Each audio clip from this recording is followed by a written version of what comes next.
Hello বন্ধুরা, তোমরা সবাই কেমন আছো? আশা করি ভালো আছো, আর আমরাও ভালো আছি। তো আজকে বন্ধুরা আমরা প্ল্যান হলো হঠাৎ করে যে চলে আসলাম শশা খাবো। অনেক দিন থেকে শশা সেরকম খাওয়া হয় না, তো বাড়িতে হালকা পাতলা খাওয়া হয়, সেটা বুঝতেই পারছো। আর বন্ধুরা মিলে যখন বসে খাই আমরা সেইরকমই খাই, মানে কিলো খানিক না হলে হয় না আমাদের। তো একটা মামা শশা লাগিয়েছে, পটল লাগিয়েছে, তো সেখানেই চলে এসেছি আনতে। পটলের গাছ কে কে দেখেছো, অনেকে হয়তো দেখেনি।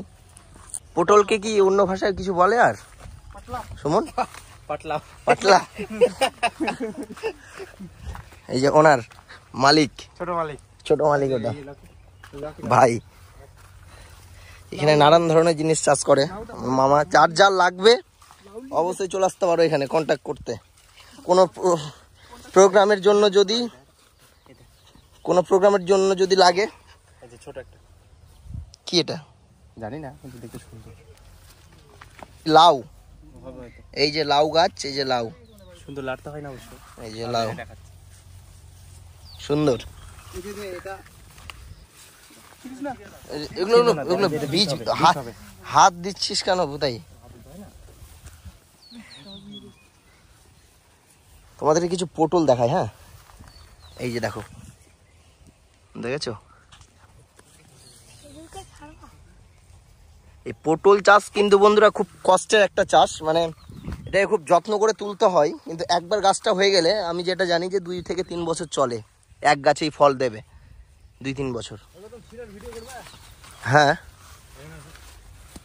মামু এখন শশা খুঁজছে, তো এখানে একটা দেখতে পেরেছি আমরা, ওই যে এখন নেওয়া হবে। দেখেছো কত সুন্দর কচি কচি শশা? যদি কারো লাগে অবশ্যই যোগাযোগ করতে পারো। বুড়া হয়ে গেছে ওটা, না? তো রেখে দিতা, বীজ হতো না ভাইয়া। লিজি থাকুক, ছোটগুলো। আর এখানে মোটামুটি বিঘা 3 বিঘা জমির উপরে পটল চাষ হচ্ছে।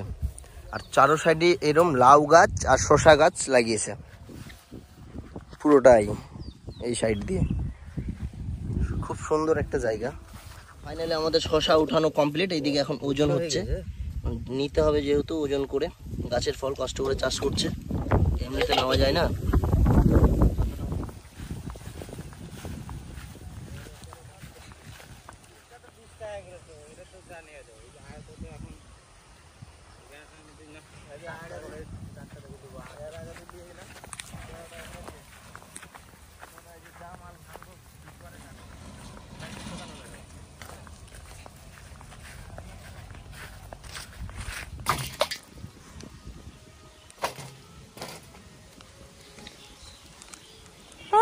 ভাতিজা